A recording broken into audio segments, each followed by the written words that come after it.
I'm going to start with a little bit maybe about ESB, very brief, but a little bit. We were formed, as most of you would know, in 1927, and the purpose of that was effectively to help a fledgling state develop an economy and use electricity to drive that economy. And it was forged, if you like, in a renewable investment in Ardnach, Russia, one of the biggest engineering feats in the world at the time. Over the subsequent decades, the map, if you like, of the infrastructure map or the energy map of Ireland has transitioned hugely over those decades. I actually have a slide deck that shows that. It's a massive transition decade by decade in terms of the type of energy infrastructure Ireland has, none more so than the last decade. The last decade has seen a massive transition in Ireland's energy infrastructure. And I suppose the wind energy industry in particular can take a lot of credit for that. There has been a huge change in Ireland's energy infrastructure in the last 10 years. And still, in the context of, I suppose, the decarbonisation debate and where we are, it's not enough. And I suppose when we look at that, ESB stood back in 2017 and asked ourselves, in terms of the context of where we need to go as a company, as a country, we developed our Brighter Future strategy, which is looking forward to 2030. It's a purpose-led strategy. I'm not going to read it out. The purpose is set out there.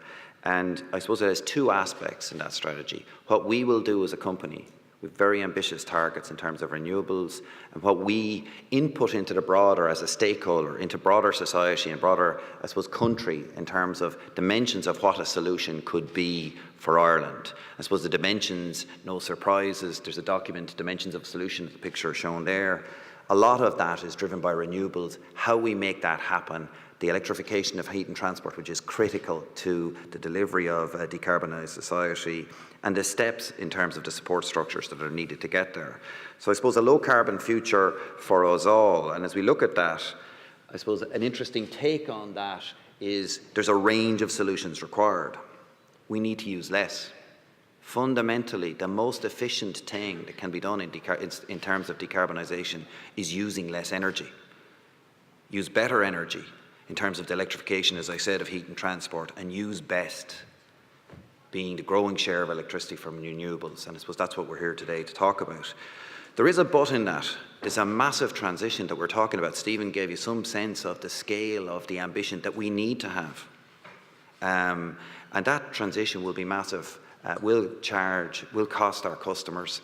And in terms of that transition, we need to make sure that it's affordable for customers. There will be extra cost.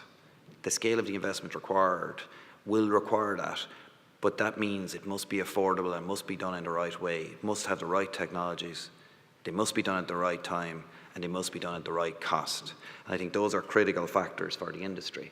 I think as I look at offshore, it can tick all of those boxes. I suppose the scale of the challenge, in front of us, as I said, in terms of decarbonisation, demands offshore wind farms. That's not to say that we've got where we are today. It's been a huge step. Onshore wind has played a huge role in getting to where we are. But onshore by itself, as we look forward, won't be enough. Solar can be delivered quickly, but the energy volume in solar will be relatively modest given the scale of the challenge that's coming for us as a country. Offshore wind is a proven technology that has seen dramatic reductions in terms of cost, and that has been evidenced, as Stephen showed, in Britain in particular in recent years.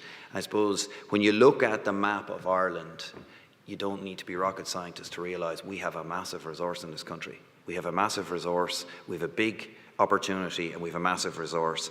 And between now and 2030, offshore wind will play a huge part in decarbonising Ireland and will be beyond 2030 a massive factor in terms of how Ireland meets a low carbon or zero carbon future.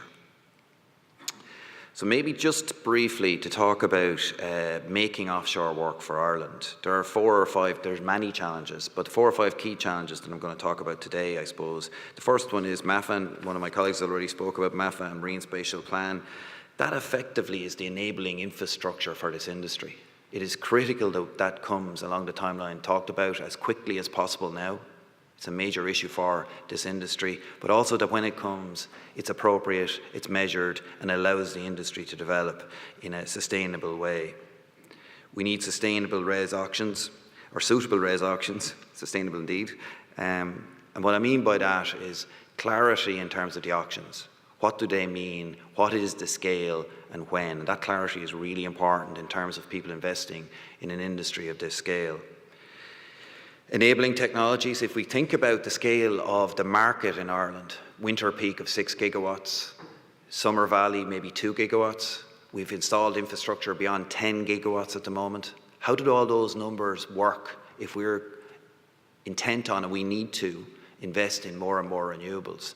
So enabling technologies around the whole concentration of renewables will be critical in making that work. A colleague from the grid talked about what the grid can do in terms of connections. It's also around smart grid, how we manage load within the grid, and the grid are moving in that direction. They've done a lot already, more needs to happen.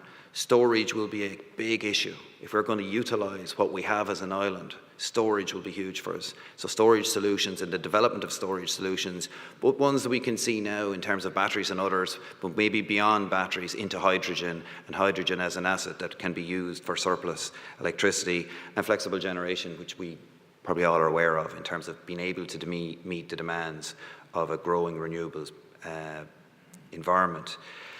Engagement with maritime and coastal communities. For those of us who have been building wind farms for 10 or 15 years, we know that engaging with communities is really, really, really important if you're going to have a successful industry. These are new communities.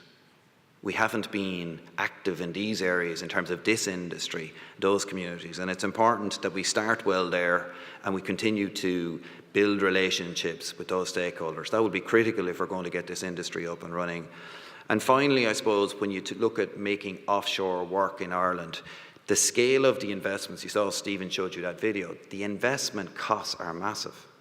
The environment is more risky. The scale of the investment is more risky. So the nature of the developments will mean more partnerships, people working together to build wind farms, and that is evidenced in Britain and across Europe in terms of offshore wind. So partnerships will play a bigger role as we move forward in terms of these technologies. Just briefly, in terms of ESB's footprint in offshore, I suppose somebody spoke earlier about Oriel. Oriel is a joint venture we have with Park Wind in County Louth. We see that early 20s. I saw somebody asking questions about timelines, early 20s, depending on auctions. We also have very early stage developments at Clogherhead in Louth and Kilmichael and Wexford, mid to later 20s, maybe to answer a question.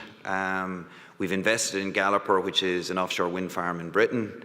And I suppose we expect, if you go back to ESB's strategy, we need and we expect to invest further in offshore in both fixed and floating technologies in both Britain and Ireland. And that's really important in terms of ESB's strategy as we move forward.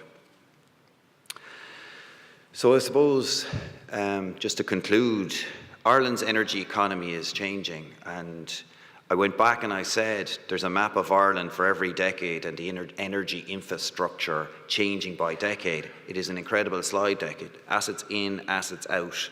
But the nature of the change that's coming is probably much more than what's been there before and will be much more complex in its own way. Offshore wind will be the major contributor to Ireland's transition to a low carbon future. I think that's clear now, that if Ireland is going to get to lower zero carbon in the types of timelines people are talking about, offshore wind is essential. Somebody said, or I've heard in the last couple of weeks, we are at 32% of renewables in terms of electricity, numbers like 50, and I heard 70% last week. Those are the targets we need to be getting to. So 70%, we're at 32%. 70%, if you think of the investment that has gone in to get to 32%, you're going to double it in the next 12 years. That is a phenomenal ask for an industry. But as Stephen said, it is the type of ambition we need to have if we're serious about decarbonisation on the island. I suppose I mentioned this, it is really important we bring our communities, our customers, and I suppose the broader stakeholders with us. This will require massive investment. It will require us as an industry working together, and it's important that we don't leave key stakeholders behind us. I suppose finally, as I said, we were formed in 1927. I would hope that as we move forward, we will continue to be a major player in the generation industry, and I think for that to happen, offshore wind will be a key part of ESB's future. Thank you very much.